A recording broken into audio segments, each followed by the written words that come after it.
there's a fire or if there's a medical emergency, and in fact to educate those kids, we forbid them from having the means to protect the kids in their care. Why do we do that? Why does Ceasefire Oregon and other groups say they want to end the lawful carry of concealed firearms in schools? Has there been an incident? No, we've had concealed carry in schools for about 25 years. There hasn't been a single problem. So why are we saying that there could be? Well, because I believe the way it was put when Ceasefire Oregon was here was that we have to prevent the possible vigilantism of parents coming to school. Well, where has that happened? This is just another fantasy. But I think that if you look at the situations that we've had, if you look at Newtown, you look at this carnage that happened in Newtown. Newtown's a kind of a peculiar situation for a lot of reasons. One is I've never heard of a shooting on that scale where everyone was killed and no one was injured. And there's a lot of anomalies, a lot of strange things going on. But one thing I do firmly believe is that it's extremely unlikely that any of the teachers or the adults who were in that building, after watching these babies get gunned down, and now they are in their last moments of life cowering somewhere before they were shot, I wonder if any of them actually thought, I'm so glad I don't have a gun because someone hurt. You know, it's funny, all of these events, these mass shootings, or most of these mass shootings, seem to be carried out by, crazy loners, possible exception of Columbine, which was 2 crazy loners. But in every case, they were people who were obviously disturbed, but typically not people who had any particular training or any particular knowledge of this. The Newtown shooting, of course, was interesting in that it would have been the envy of any SEAL team to be able to produce that much carnage in that short of time. But I wonder, given the amateur nature of these people who did this killing, what would happen if we had a replication in this country, which most police agencies say is going to happen, if we had a replication of what happened in Belsen, Russia in 2004, where collections of armed terrorists took over a school, all right, and over 400 children were killed. I live in a place in Canby that's surrounded by schools.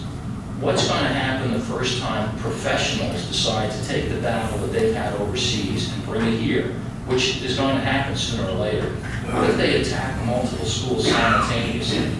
Do you think that the Canby Police Department is prepared to deal with something like that? The siege of Belsen was a pretty astonishing thing. I wonder if you were a parent in Canby and professional killers took over your school, I would be willing to bet that in the wake of the police being overwhelmed, you would hawk your house and your watch and your butt on Main Street for a rifle and 100 rounds of ammunition to go in there and save your kids. I know I would. And speaking of ammo, we know the efforts both nationally and locally to restrict how many rounds of ammo we should have. This might be a good place to discuss the arms race that we're facing from the state. I'm sure you guys read the news. I'm sure you know that the Department of Homeland Security recently put in a requisition for 7,000 machine guns. That's the Department of Homeland Security. Who would they shoot? Okay? 7,000 machine guns, which in their requisition they described as personal defense weapons. If you buy it, it's an assault weapon. If the state buys it, it's a personal defense weapon. They've also purchased, or in the process of purchasing, billions of rounds of ammunition, hollow point ammunition, which our military is not allowed to use. In fact, the Social Security Administration is buying hundreds of thousands of rounds of ammunition. Social Security Administration, I mean, exactly what is it that they're facing? I'll tell you, when you go into a Social Security office, there's always a man there with a gun, not sure exactly what there is there to steal, but the state is clearly, it's very, very difficult now to find a box of ammunition or a firearm just because of all the astonishing buy-ups that the state's been doing. Who really should be on the receiving end of 7,000 machine guns in the Department of Homeland Security?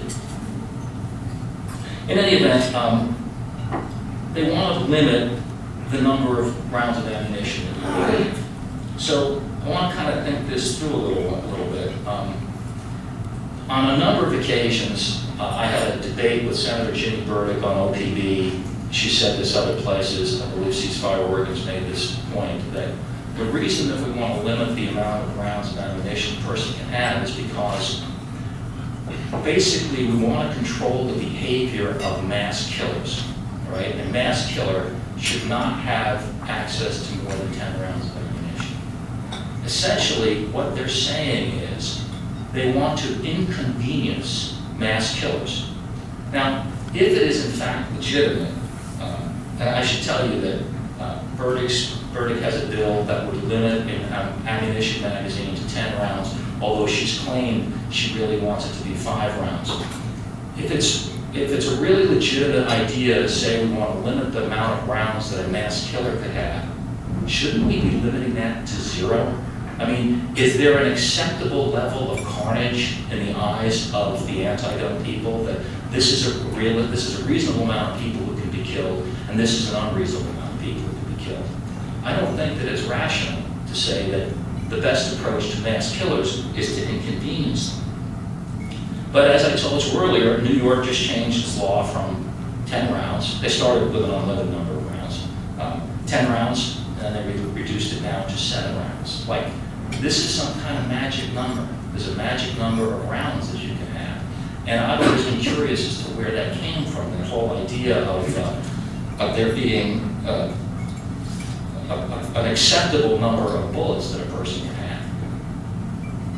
On the other hand, if you agree, as they claim to, that people who feel the need to protect themselves, which I think should be everyone, that they have rights and those rights shouldn't be denied, does it make any rational sense to say to those people, to say to people who are protecting themselves, you can only defend yourself this much.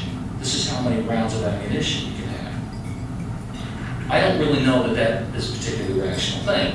I imagine you've all heard the story a couple of weeks ago of a mom outside of Atlanta who was at home with her 9-year-old daughters when someone tried to break in the house. She called her husband, who called the police, and he told her to hide in this closet crawl space they had. So she did. She took her daughters, she retreated into the closet crawl space, and this guy who was breaking in broke down the exterior door, and they broke down several more doors, including the door to the bedroom she was hiding in. And so finally, he broke down the door to the crawl space she was in, and there she was. She had in her possession a 6-shot revolver. She fired all 6 rounds, and she hit him 5 times. Now, he still got up and ran away, which is really, a merciful thing, because he could have just as easily gone in there and killed both those kids. Would you have honestly said to that mother, here's the number of rounds you legitimately should have, and that guy was alone? What if he'd come with some friends? I suspect that many of you are old enough to remember the LA riots. Okay? You may recall that the city was kind of overwhelmed and the police largely retreated from where the riots were going on. I'm sure that many of you saw the video footage of a truck driver named Reginald Denny being dragged out of his truck and having his skull caved in by a bunch of rioters with cinder blocks. Now, Reginald Denny hadn't done anything to those people. He was in the wrong place at the wrong time. But he paid a lifetime price for being there. Now, I would ask all of us, I'd like to ask Burdick and I'd like to ask Ceasefire Oregon, if, having been in that situation, had you been a bystander or a witness to that situation, would you really think that it would be wise to limit your ability to protect yourself or people like Reginald Denny, who happened to drive into the wrong place and paid an enormous price for it? Would you really say, this is the number of rounds you should be allowed to have? And do you really believe that that kind of situation can't happen again? Portland's fairly famous for its riots. And so what I want to leave you with is the idea that all of the restrictions and all of the rhetoric that we hear about sensible gun laws would only apply to people like you and I who are not prone to committing crimes in the first place. Universal background checks, which everyone asks for, it's laughable. People who commit crimes don't undergo background checks. But people who do undergo background checks, and I can tell you this because I hear it every single day, are frequently delayed for months or denied their rights because the background check system is so poor that they can't really tell who they want to approve and who they don't want to approve. And so in many ways, it becomes just a switch, a way to deny people their rights, beyond the fact that it's a prior restraint on what should be a fundamental liberty. So the rules about no guns here, we're going to put up a sign, even Penny Okamoto tell you, we know that's not going to work. The mandatory background checks only apply to people who aren't predisposed to commit crimes in the first place. The limits on the number of rounds of ammo you can have are most likely going to be ignored by people who want to commit crimes, mass killings. It simply doesn't make any sense. And while we have this emotional response and a political response that something bad happened, very often what we have as a response from politicians is that we have to do something. This is something, therefore we have to do it, with no thought given to what the actual outcome would be. My personal belief is that good people should not be restricted or denied the rights and the means to protect themselves, and bad people are going to ignore those laws anyway. So with that, I'd be happy to take any questions.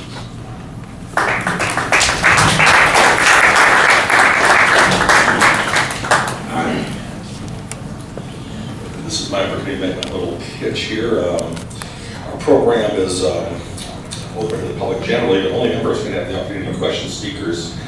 And this will be replayed on TVC-TV, channel 21 Sunday at 8 p.m., Tuesday at 10 a.m., Thursday at 9:30, and Friday at 3 o'clock p.m. So let's all be on our best behavior and try to ask one question.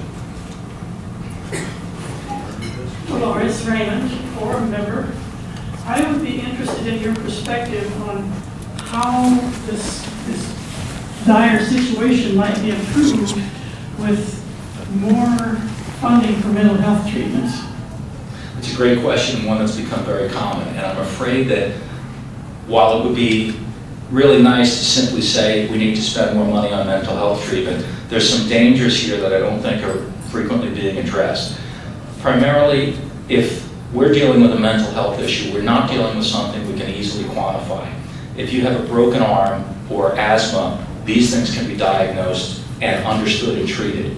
Mental illness is a much more abstract situation, and what my concern is that while everybody is saying, both sides of this issue are saying, clearly what we need is to address more mental health, I don't know how you do that without the liability of saying, okay, I've determined, or somebody has determined, that this person is mentally ill, and then his rights have to be taken away. I was telling one of our members a few minutes ago about a gentleman I know who legally purchased some rifles. He lived in Medford, and the state police, in violation of the law, told the county sheriff and local cops that he made these purchases, and they decided as a result of that he was mentally ill.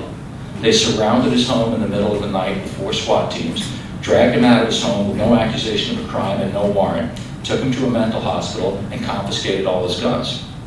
He gets to the mental hospital, the doctors say, there's nothing wrong with this guy, take him home.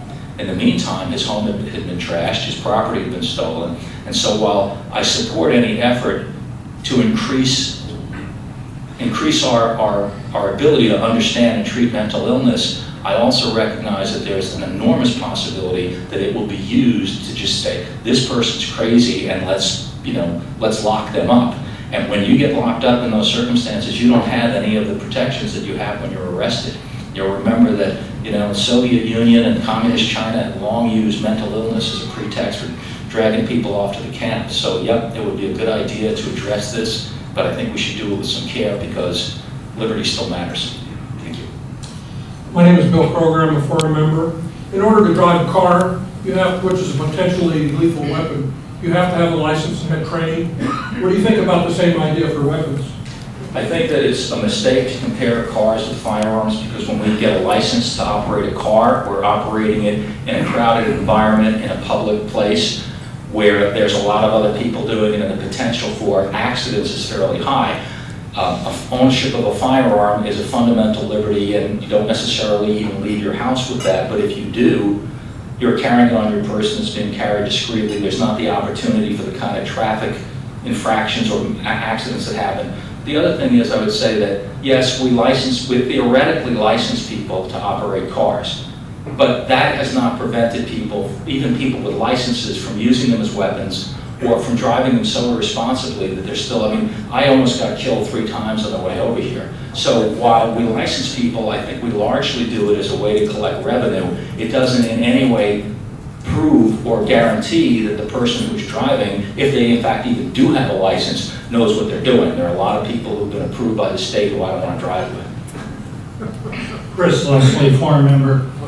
The laws have been on the books for years. Now, why do you keep wanting to change the laws to restrict guns? And why would people do that other than just political rhetoric? I think there are 2 kinds of people who want to restrict firearms rights. I think there are the people like Dianne Feinstein and Ginny Burdick who genuinely believe that the public is too stupid to be able to have firearms, and they also feel a need to control the population. You know, politicians really think that the rest of us are beneath them. Then I think there are the people from the Ceasefire Oregon kind of people who are just genuinely paranoid, fearful people who don't understand the issue, who don't understand firearms, who don't know how they work, but for some reason they have this irrational fear of inanimate objects. When Ceasefire Oregon was here last, she made some comments about how she was standing on the Capitol steps during the last gun rally and she was surrounded by gun owners who intimidated her. Nothing like that ever happened. Even the first rally that happened down there was one protester. She was treated extremely courteously. I think there are people who just have an irrational fear and project that. And in many cases, you have people who think, well, anybody has a firearm, they can just go nuts. You know, it could happen anytime. There's a psychological term for that. It's called projection, and that is when you project your irrational behavior on other people. But I am quite confident that I could take a firearm and put it down on this table right now, and I don't think anyone in this room would pick it up and start killing each other. Nor do I believe that they're self-animated. You know, last week Penny Okamoto told you that firearms were like landmines. Firearms are not like landmines. Firearms don't kill people without somebody picking them up and pulling the trigger. You can't get hurt if you step on a firearm. But there's this irrational fear of things that do nothing. There's a webcam out there someplace. The guy's had this on for 10 years. His camera pointing at a revolver on a table in his house with a clock that's been running. 9 years, it still hasn't moved, 9.5 years. They don't do anything on their own. But I just think that there's a lot of people who, for whatever reason, a childhood experience or something like that, develop this irrational fear and just refuse to address the reality of what these things do. Lee Coleman, foreign member. I want to stick to the Constitution. In your opinion, as a constitutional scholar, is regulation the same thing as infringements? Well, I don't believe I've ever claimed to be a constitutional scholar. Yes, ultimately, I do believe that it's impossible to restrict or regulate something without infringing it. I don't know how you could do one without the other. I think the Second Amendment, obviously a lot of people disagree, but I think the Second Amendment is fairly clear. I think that of all the amendments, of much of what our founders wrote, there are a few things that have less ambiguity than the Second Amendment does. A follow-up. Are guns inherently dangerous like dynamite is? No. What's your basis for that assertion? Because a firearm cannot do anything without a person operating it. So the rifles that are in my safe are not, they're not going to blow up. You know, even no matter what happens, they're not going to do anything on their own. Dynamite doesn't blow up by itself either. After you, Councilor. Yes, ma'am. Good afternoon, thank you for coming. Kathy Stanton, forum member. I think you made it clear on how you feel about universal background checks, but how do you feel about a registry? Well, I think a registry serves one purpose, and I know this for a fact because, as I mentioned, I'm from New York, and in New York, you could not buy a rifle or shotgun without a permit from the police, and every rifle or shotgun that you bought was entered into a central registry. And shortly after, within a year after I left New York, the New York City Council decided that a vast number of the rifles that were registered were now contraband, which meant you turn them in. That's what it meant. There was no grandfathering, not that I would have approved of that. But the only way they could go to the homes of the gun owners and take those guns was because there was a registration of all those firearms. And the only purpose a registration system serves is to identify gun owners for future confiscation. Most cases of these killings are not by responsible gun owners. They are by children or immature, as you call them, crazies. How can you identify them in a way that will protect the schools? I don't know, and I don't think anybody does know. I think that if we had the answer to that question, things would be a lot simpler. I believe that there are too many factors that are not understood to be able to simply say this person is dangerous or that person is dangerous, and then what steps do we take after that? Had the shooters in Columbine or had the shooter in Newtown, all of which people had questions about, I mean certainly the shooter at Virginia Tech had a long history of mental illness. Had some steps been taken, what would they have been? Lock these people up? I mean, I guess we could lock up everybody who we have concerns about. But as painful as it is to hear, I do believe that there are some situations that, given our current state of knowledge, that we can't fix every possible thing. We certainly can't do it without denying most people their liberties. Eric Squires, forum member, could you give me 3 suggestions from the pro-gun ownership lobby that would help reduce the number of killings that we're seeing in our society?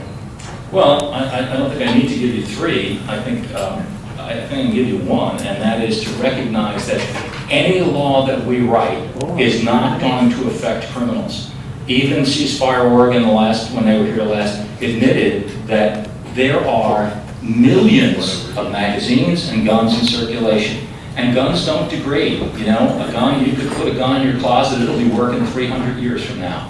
So we can write all the laws we want, and we can confiscate the property from all the law-abiding people, but as long as there's a place like Mexico, which has all the laws they want, and obviously that's a safe place, as long as there's places like that that provide our meth and our cocaine, there will be guns on our streets, and they will be in the hands of criminal people. That is not going to change. It is simply not going to change. In New York City, where guns are banned, you can always buy a gun from a crooked cop or a crooked ATF agent. Bad people will get guns and find the means to wreak havoc.